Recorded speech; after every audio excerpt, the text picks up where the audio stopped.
Hey, he's Rob Hunter, she's Pamela Hughes, and I'm Bruce St. James, and here are the stories everyone's talking about, something we call the playlist. Track 1. Herman Cain is fighting back. During a press conference yesterday in Scottsdale, Mr. Cain continued to deny all of the sexual harassment allegations. As far as the woman who came forward on Monday, Cain said he has no idea who she even was. Cain added this was part of a machine that was meant to discredit him. I'm not sure if it's part of a machine to discredit him, but what are the chances that 4 individuals are all making somewhat similar claims and they're all part of some vast underground conspiracy? That sounds a little beyond belief to me. Yeah, we got a lot of people out there that like the conspiracies, especially when it comes to politics, so they're going to believe those. But for me, I thought it was interesting that he stood there yesterday and totally said he had no idea who this woman was. No idea. So if anything surfaces to discredit that, there goes his campaign. Well, it's interesting to look at, too. Just allegations are enough to tarnish someone. Yeah. As long as they get covered a lot, as long as they're everywhere, doesn't matter what you do to deny it. Damage has already been done. Track 2. Well, State Senator Russell Pierce is out. Yes, he lost a recall election yesterday in Mesa to challenger Jerry Lewis.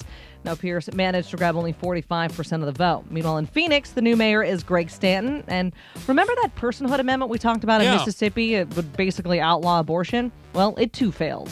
A real interesting thing, when you look across the entire country, not just locally, it was tough to draw any major conclusions. It kind of goes to show again that all politics is local. Very true, but I think what I'm getting out of Mesa is we're not the same as we were on illegal immigration specifically. If Russell Pierce is going to lose, he's the face of illegal immigration outside of Sheriff Joe in this state. So that's a huge loss for him and the movement. Yeah, you know what? There were kind of a few shockers yesterday when it come to these elections. I mean, when Russell Pierce, I think a lot of people expected him to eke out a victory because of SB 1070 guys. And in Mississippi, with that personhood amendment, a lot of people thought that was going to pass and kind of shocked them that they didn't. So it's politics any given day, I guess. Track 3. A Fox television station in Philly is saying there could be as many as 20 victims in the Penn State University scandal, where assistant football coach Jerry Sandusky, former assistant Sandusky, has been charged with 8 counts of child abuse, but the Pennsylvania Attorney General says the case against him is still very much open and more charges could be coming. The university also announcing that head football coach Joe Paterno will retire at the end of the season. And he should retire. And I don't even know if he should be allowed to get to the end of the season, and I know that's harsh to say for people after the career that he's had there. He's not the only one that needs to go. Right. We could probably come up with a list of a dozen, if not more, names of people who were involved in covering this up to protect the university, and they all are part of this problem. Did you guys hear about the students rallying at his house last night? They were screaming and chanting in support of Joe Paterno. Yeah.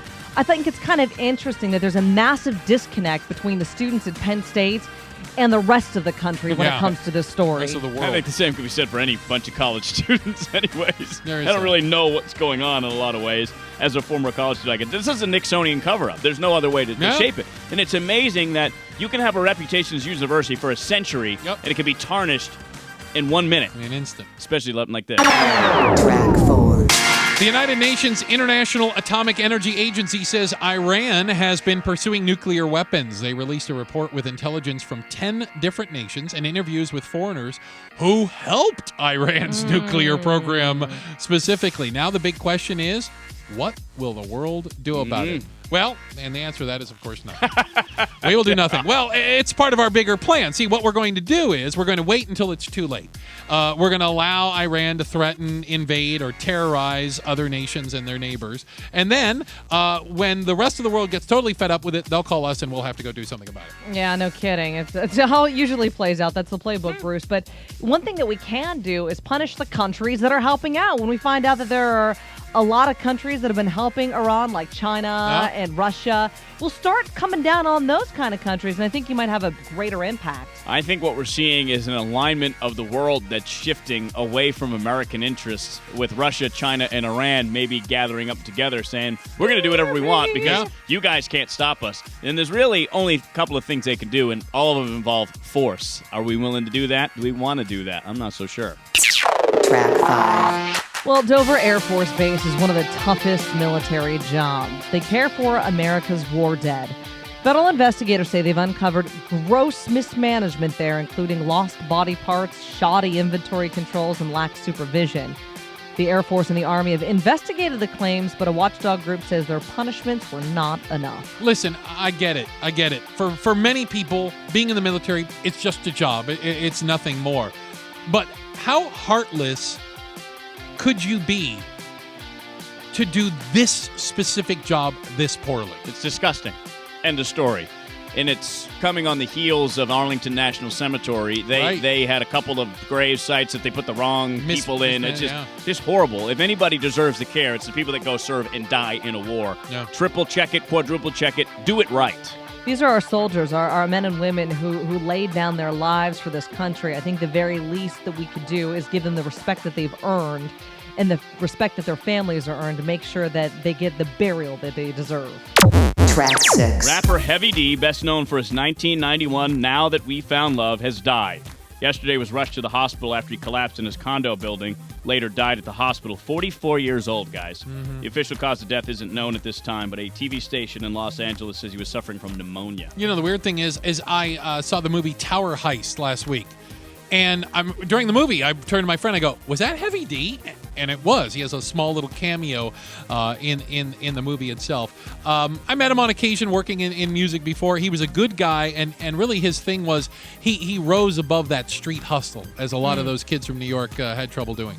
You know what? I'll admit I don't know a whole heck of a lot about Heavy D, but I do know that 44 is really young to die of pneumonia. That's so sad.